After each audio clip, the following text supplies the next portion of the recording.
Hey, what's going on, everyone? My name is John. I'm a filmmaker slash creator and your host for Make Lemonade podcast, where we talk about how to change our circumstances when life happens. In other words, when life gives you lemons, make lemonade. Today we're having a heart-to-heart talk, which I believe will encourage you to keep moving forward.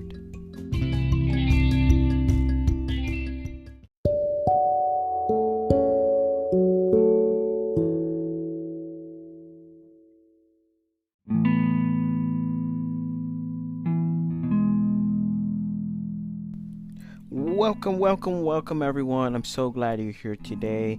If you are right now riding to your work, maybe you're at home, maybe you're just exercising, you like listening to podcasts, regardless what it is, just want to tell you thank you for tuning in, because I know and you know that you're going to receive something amazing, something that's going to encourage your life, something that's going to push you forward to keep on going. And that's what we are all about in Make Limited Podcast. We like to talk about experiences, we like to talk about life lessons, we like to talk about things that happen in the world and how, sometimes we can prevent things from happening if we just listen to other people's story and seeing how they made their life. The example that we put here in Make Limited is they received, life gave them lemons and they made it into a lemonade, meaning they did something with it. They just didn't stay there. And today that's what we're going to talk about. We're going to have a heart-to-heart conversation today about Make Lemonade podcast, about why I came up with this podcast and why it was just so input in my heart to really just share my experiences, other people's experiences, through whether it be through a podcast, through video, through writing.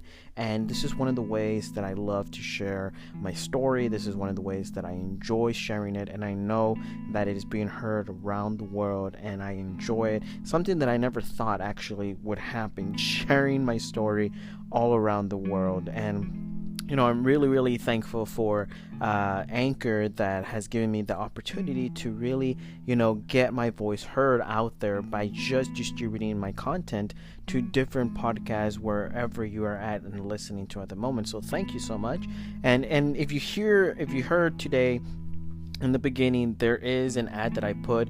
This are some ways that I help myself, live through what I'm doing, building content, as a filmmaker, as a creator. This is one way that I am able to, keep moving forward in my life and producing this and share my story with other people. And so ads is one way. Another way that you can actually support this podcast by, going into Anchor and searching Make Lemonade podcast, and you can find there and actually support us through our podcast. This is one way that I really enjoy with my listeners and people out there who listen to my podcast. Thank you so much for your support.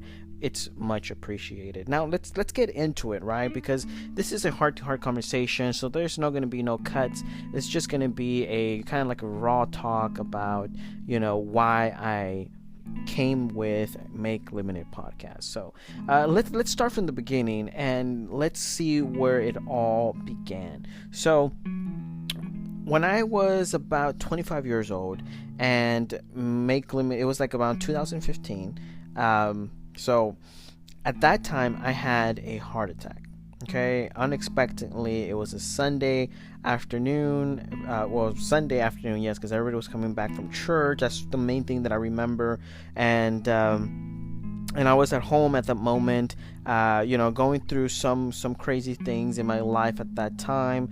Really not sure what direction I wanted to go with my life, because in the past I had gone through some difficulties with involving some situations that I just couldn't believe in myself, right? And these are situations that really took hard to physically, spiritually, and emotionally. But this is something that I kept to myself. I really wasn't open about things, and I really am not open about things. And podcast is just a way that I can actually share the information that I have and be able to be free with it. And that's why I believe I enjoy doing podcasts and really talk on a podcast, because it's super simple, it's super relieving. I mean, it's even like it's even better when you get to be like with conversation with other people and talk about situations, talk about life. It's just so amazing. You get to like the Bible says, iron sharpen iron, and that's something that I love to do. I love to hear other people's point of views, and then they hear my point of view, and it's something that is shared. We're strengthened. We get to know more. We get to discover more. We get to research more because we want to find out more about this life. And so at this time, this is where I was at, right? And I'm pretty sure you can relate with this. It could be any situation. I mean, it doesn't have to be something that you face physically. It could be something you face emotionally. It could be something you face, mentally, and you're having a hard time moving forward, and you're at a place where what people would call the crossroads. You don't know if you're going to go through with it, or if you're not going to go through with it. You don't know if you want to give up the situation or if you want to keep going. And this is where I was, and I was recently in, like, I believe like my second semester in the university, and everything was going okay with the university. Nothing was bad, nothing too crazy there, but it was mostly just, I guess, the things that were going around me. And when you're at a place where you're undecisive, where there's confusion, and there's just, disruption from others that have, just tormented either your family, either your life, and, you're the kind of person, for example, me, I'm the kind of person that always seeks peace. And because I know that seeking peace is way better than war. And, I try diplomacy as much as I can until I can't, right? And I believe we all reach a certain point. We all have a breaking point where enough is enough. And so, I was on this crossroads, right? And I didn't know. And I remember my mom coming home. At this time, I was still living with in my mother's house. And I remember she was making some food for us to eat at that moment. And I remember I went to go drink water. And out of a sudden, I just felt like this, I don't know if you ever had heartburn, but I felt like this heartburn and then this crack right in between my chest where the bone is, right? Everything meets in the middle. That's where I felt it, right there. And out of a sudden, it was just like I felt very much discomfort. It was just uncomfortable. I couldn't massage it. I couldn't just, breathe or breathe in, breathe out. I couldn't swallow. It's like one of those things when you try to cough it and you can't cough, and it's so disturbing that I had to go lay down because I couldn't take how much it bothered me. It wasn't like a pain, okay?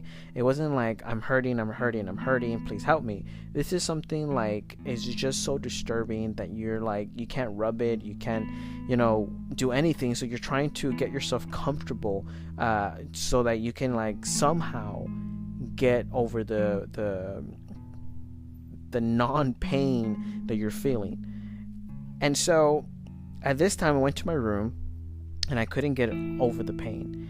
And then I was walking out of the door, and as I was walking out the door, I was calling my mom. And I remember all I did, I just fell to the ground, and not like literally fell, like I just lowered myself to the ground to really like just catch up with myself, because I didn't know what was going on. And I did realize I had symptoms. I did have my arm was going numb on one side, and I felt like my lip was also going numb. And so I knew the related symptoms was towards a heart attack. So I knew this could be something that was very serious. And I remember, my mom calling my brother, then coming over with his wife, and right then and there, like, he just saw my face go from like my natural color to like pale, extremely like white, purple. And so it was time to go. And so we went to the hospital. We got there, and yes, a lot of people ask me, I've had the questions, why didn't you call 911, or why didn't you call the ambulance, or so on and so forth. And the fact is that at that time, honestly, I wasn't thinking. We were just like, let's get you to the hospital, right? And honestly, in the back of our mind, it's really like, I don't want to pay, extra for just going to the hospital, and it could be something else. I'm not going to pay that bill. So I already knew from the moment they started, I knew the calculation of like, okay, I'm going to get billed from the ambulance. I'm going to get billed for the hospital. If they send me to another hospital, I'm going to get billed to transportation for that.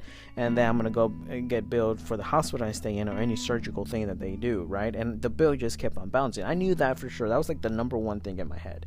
So, going and going in the car is not the recommended thing to do. I really recommend you do call the ambulance, because they can help you going over there. That's what they're trained for.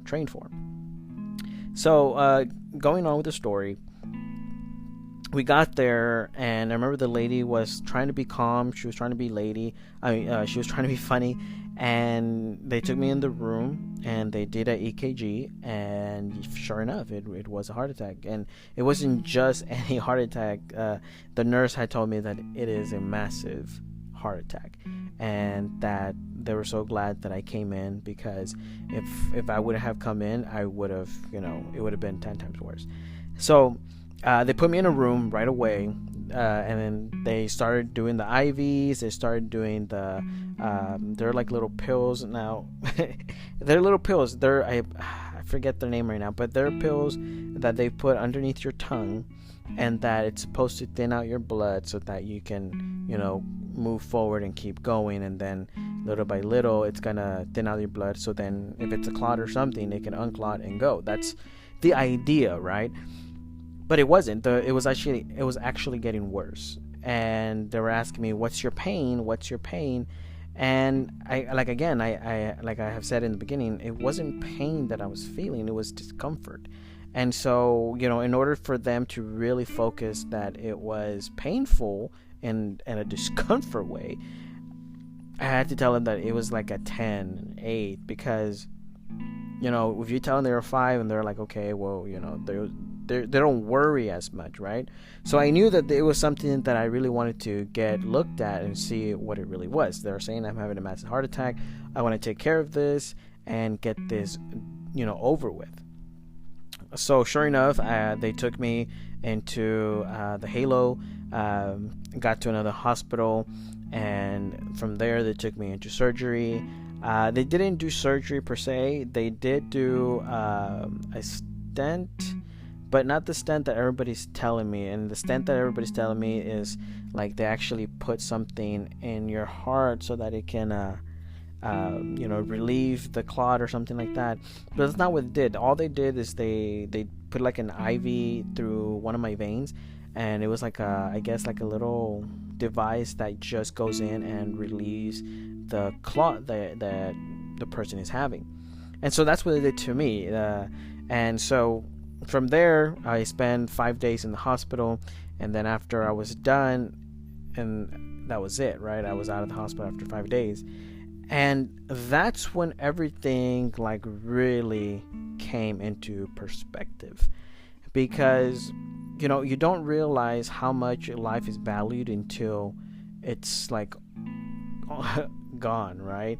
Like a lot of people say, you don't know how much something is worth until it's gone. And so realizing that my life by just a breath of a second could have been gone, perspective was changed.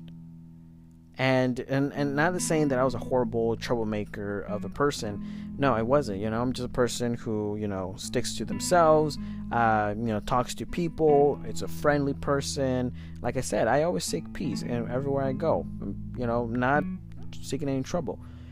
But that's where it all was. Like, that's where it was all going to stay, at a very safe comfort zone where life is okay, where there is no challenges, where there is no pushing forward to what you really want in this life.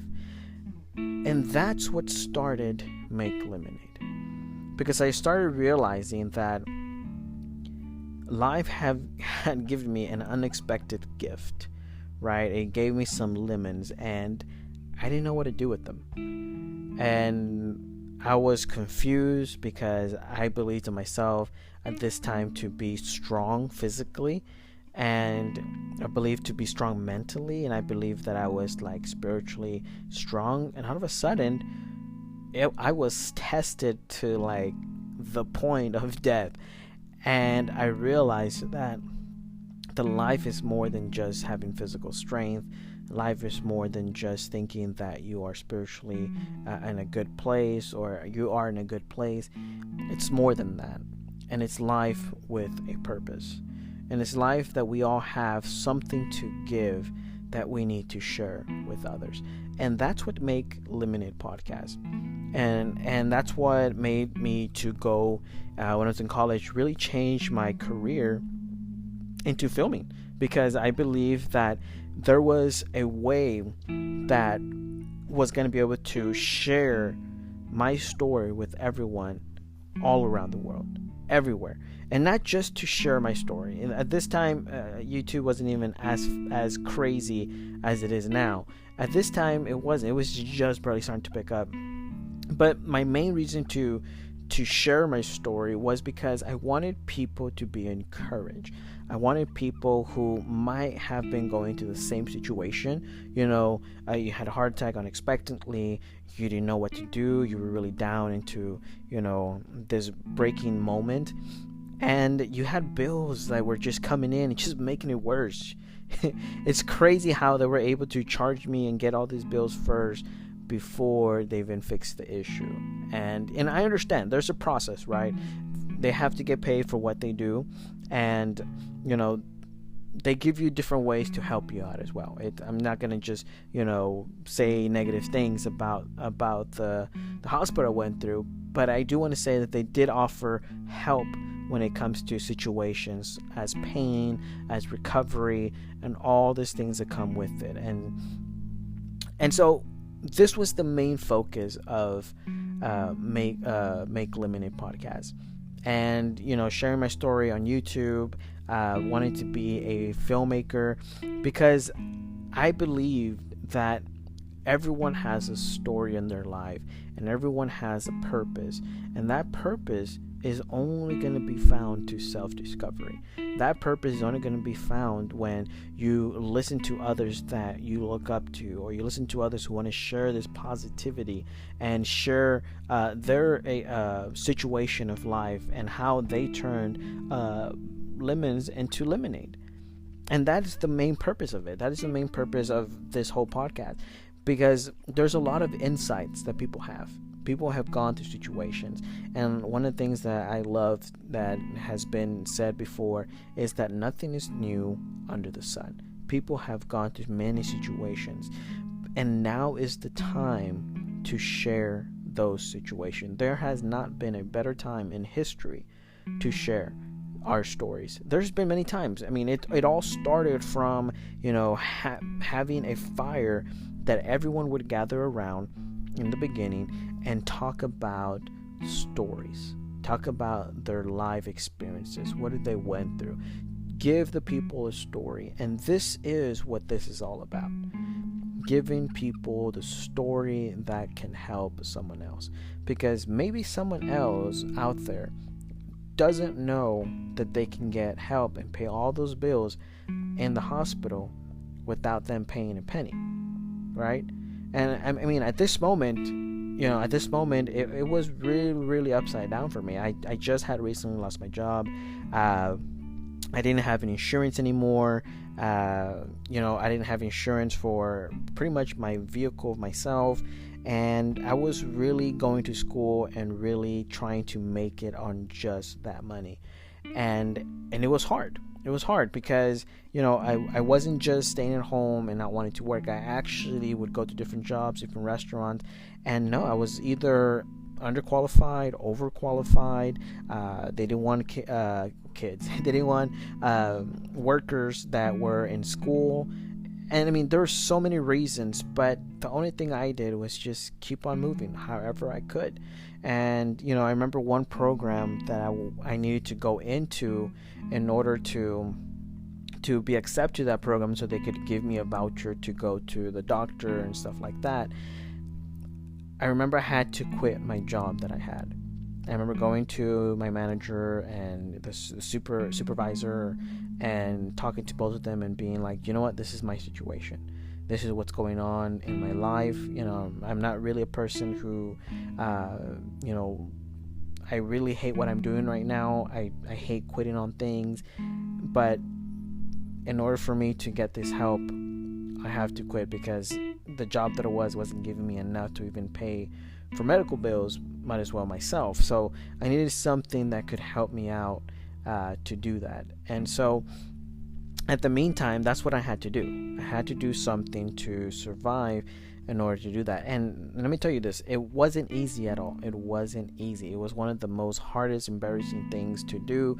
And I mean, who likes to ask for help? I mean, for me at that time, it was super embarrassing. It was so I felt like belittled. I felt ashamed. I felt like I was asking for help, and in my mind was only thinking like, people are probably thinking that, I'm this old, I should already be, handling things myself. And partially it's true, but partially it's not, because I took a different direction to life. I took the beginning of after my college years to go into a Bible school.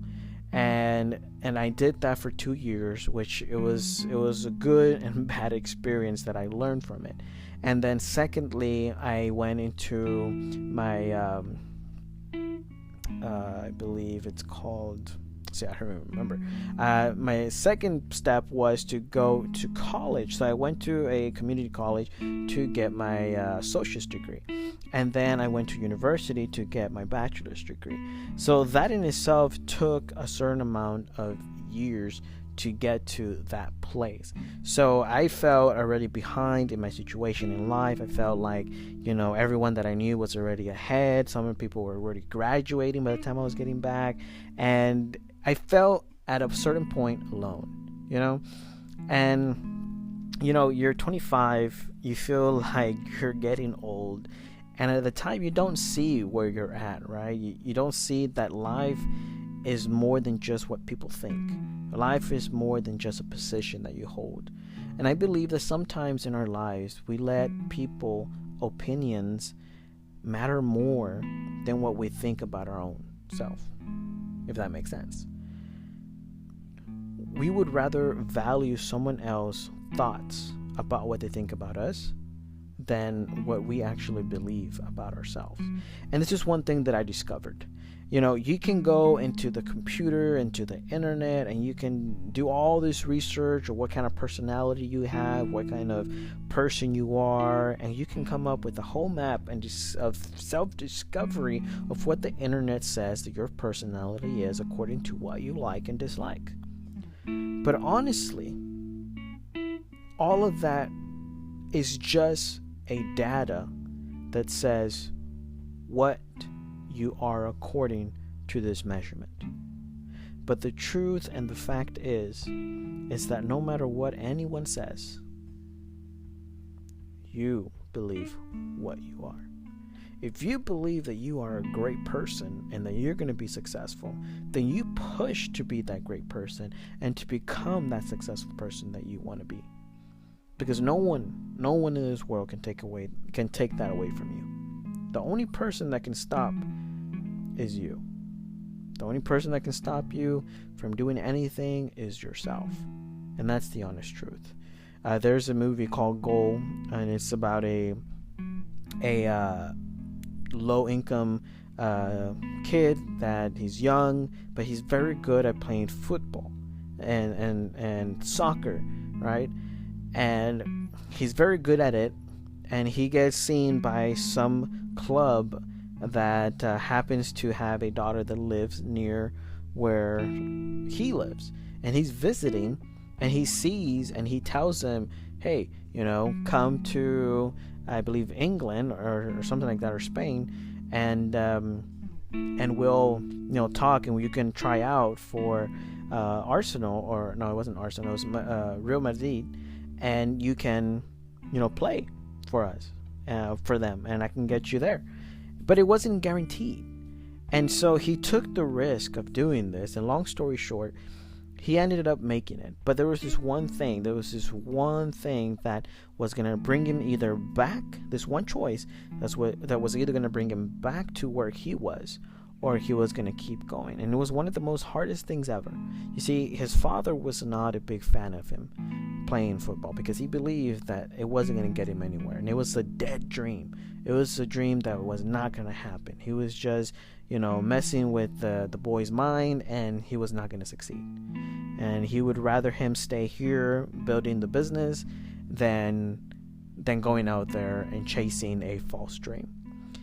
So at this time of moment that he had to make the big decision, his father had just passed away, and he had to make the decision either to keep on going with his dream or go back and help his family, help his grandmother, his little brother live and take over the business that his dad had left.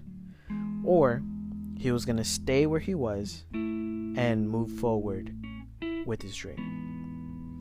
And so when he comes back and the coach tells him, what are you doing? You're supposed to be, with your family, blah, blah, blah. And he said that, one of the things that his father would always tell him was that, the dream wasn't real, right? And he was saying that the only person that could actually tell him how good he was the coach. And this is the best part right here. But then he tells the coach, but even then,